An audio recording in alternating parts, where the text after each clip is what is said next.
राम राम राम राम राम राम राम राम राम नारायण नारायण।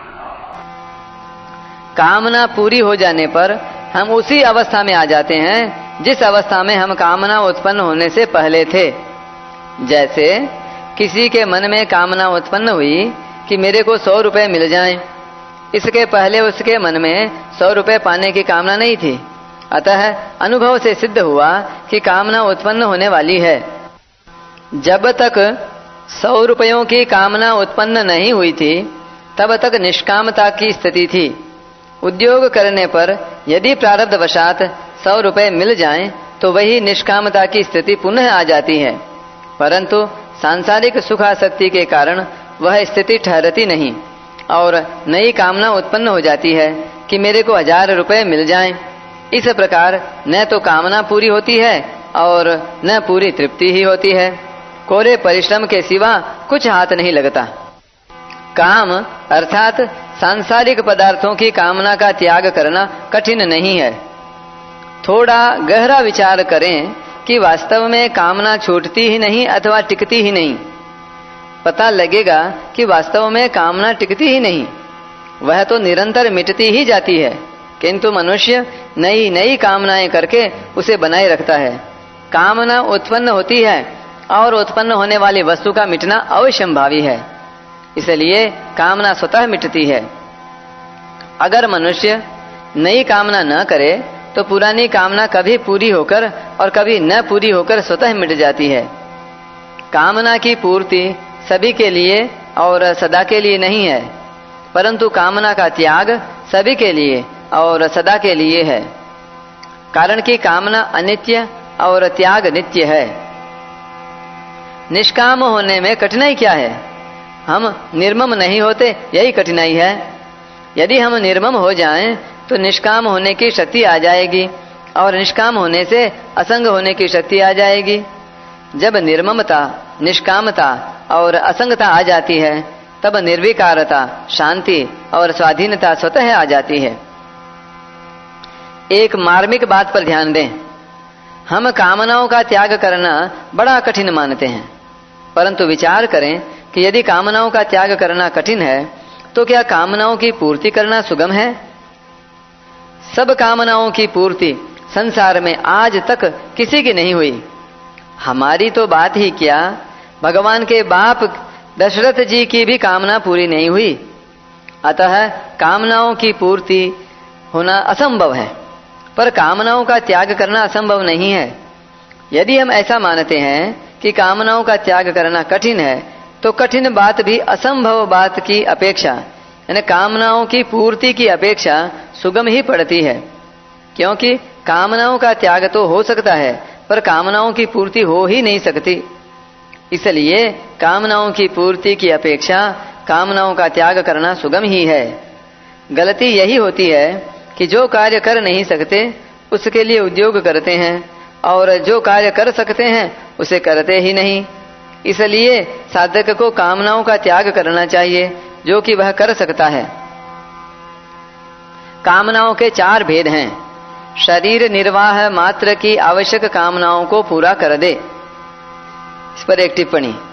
ऐसी कामना में 4 बातों का होना आवश्यक है।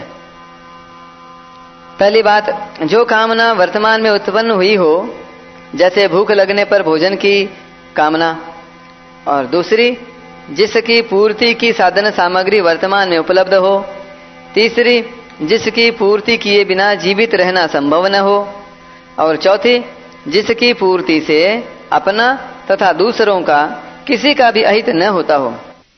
इस प्रकार शरीर निर्वाह मात्र की आवश्यक कामनाओं की पूर्ति कर लेनी चाहिए।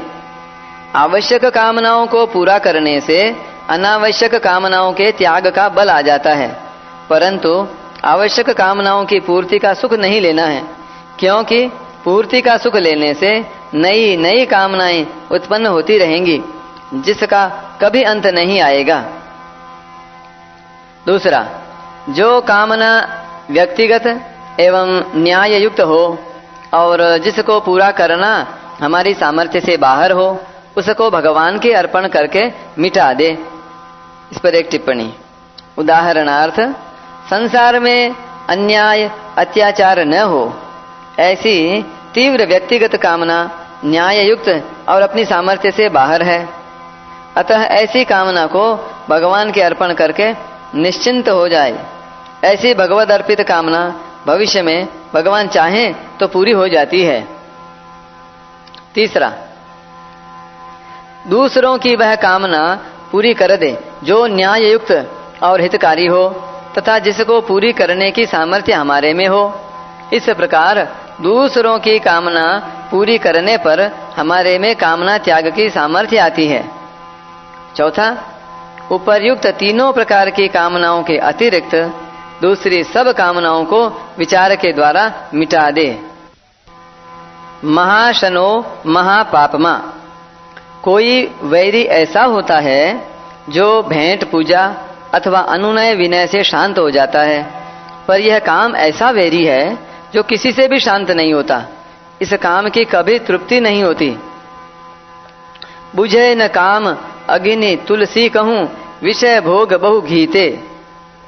जैसे धन मिलने पर धन की कामना बढ़ती ही चली जाती है, ऐसे ही ज्यों ज्यों भोग मिलते हैं त्यों ही त्यों कामना बढ़ती ही चली जाती है। इसलिए कामना को महाशनः कहा गया है। कामना ही संपूर्ण पापों का कारण है। चोरी, डकैती, हिंसा आदि समस्त पाप कामना से ही होते हैं। इसलिए कामना को महापापमा कहा गया है। कामना उत्पन्न होते ही मनुष्य अपने कर्तव्य से, अपने स्वरूप से और अपने इष्ट भगवान से विमुख हो जाता है और नाशवान संसार के सम्मुख हो जाता है। नाशवान के सम्मुख होने से पाप होते हैं और पापों के फलस्वरूप नरकों तथा नीच योनियों की प्राप्ति होती है। संयोग जन्य सुख की कामना से ही संसार सत्य प्रतीत होता है और प्रतिक्षण बदलने वाले शरीर आदि पदार्थ स्थिर दिखाई देते हैं। सांसारिक पदार्थों को स्थिर मानने से ही मनुष्य उनसे सुख भोगता है और उनकी इच्छा करता है। सुख भोग के समय संसार की क्षण भंगुरता की ओर दृष्टि नहीं जाती और मनुष्य भोग को तथा अपने को भी स्थिर देखता है। जो प्रतिक्षण मर रहा है, नष्ट हो रहा है, उस संसार से सुख लेने की इच्छा कैसे हो सकती है? पर संसार प्रतिक्षण मर रहा है, इस जानकारी का तिरस्कार करने से ही सांसारिक सुख भोग की इच्छा होती है। चलचित्र में यानी सिनेमा में पके हुए अंगूर देखने पर भी उन्हें खाने की इच्छा नहीं होती। यदि होती है तो सिद्ध हुआ कि हमने उसे स्थिर माना है। परिवर्तनशील संसार को स्थिर मानने से वास्तव में जो स्थिर तत्व है उस परमात्म तत्व की तरफ अथवा अपने स्वरूप की तरफ दृष्टि जाती ही नहीं। उधर दृष्टि न जाने से मनुष्य उससे विमुख होकर नाशवान सुख भोग में फंस जाता है। इससे सिद्ध होता है कि वास्तविक तत्व से विमुख हुए बिना कोई सांसारिक सुख भोग भोगा ही नहीं जा सकता और राग पूर्वक सांसारिक भोग भोगने से मनुष्य परमात्मा से विमुख हो ही जाता है। भोग बुद्धि से सांसारिक भोग भोगने वाला मनुष्य हिंसा रूप पाप से बच ही नहीं सकता। वह अपनी भी हिंसा करता है यानी पतन करता है और दूसरों की भी। जैसे कोई मनुष्य धन का संग्रह करके उससे भोगों को भोगता है तो उसे देखकर निर्धनों के हृदय में धन और भोगों के अभाव का विशेष दुख होता है। यह उनकी हिंसा हुई। भोगों को भोग कर वह स्वयं अपनी भी हिंसा करता है यानी पतन करता है, क्योंकि स्वयं परमात्मा का चेतन अंश होते हुए भी जड़ को महत्व देने से यानी धन को महत्व देने से वह वस्तुतः जड़ का दास हो जाता है, जिससे उसका पतन हो जाता है। संसार के सब भोग पदार्थ सीमित होते हैं, अतः मनुष्य जितना भोग भोगता है उतना भोग दूसरों के हिस्से से ही आता है। हाँ, शरीर निर्वाह मात्र के लिए पदार्थों को स्वीकार करने से मनुष्य को पाप नहीं लगता। शरीर निर्वाह में भी शास्त्रों में केवल अपने लिए भोग भोगने का निषेध है। अपने माता पिता, गुरु, बालक, स्त्री, वृद्ध आदि को शरीर निर्वाह के पदार्थ पहले देकर फिर स्वयं लेने चाहिए। भोग बुद्धि से भोग भोगने वाला पुरुष अपना तो पतन करता है, भोग्य वस्तुओं का दुरुपयोग करके उनका नाश करता है और अभावग्रस्त पुरुषों की हिंसा करता है। परंतु जीवन मुक्त महापुरुष के विषय में यह बात लागू नहीं होती। उसके द्वारा हिंसा रूप पाप नहीं होता, क्योंकि उसमें भोग बुद्धि नहीं होती और उसके द्वारा निष्काम भाव से निर्वाह मात्र के लिए शास्त्र विहित क्रियाएं होती हैं। उस महापुरुष के उपयोग में आने वाली वस्तुओं का विकास होता है, नाश नहीं। अर्थात उसके पास आने पर वस्तुओं का सदुपयोग होता है, जिससे वे सार्थक हो जाती हैं।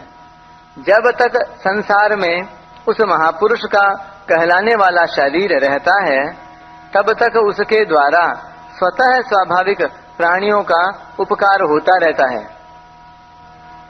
शरीर निर्वाह मात्र की आवश्यकता महाशनः और महापापमा नहीं है, कारण कि शरीर निर्वाह मात्र की आवश्यकता कामना नहीं है। आवश्यकता की पूर्ति होती है, जैसे भूख लगी और भोजन करने से तृप्ति हो गई, परंतु कामना की वृद्धि होती है।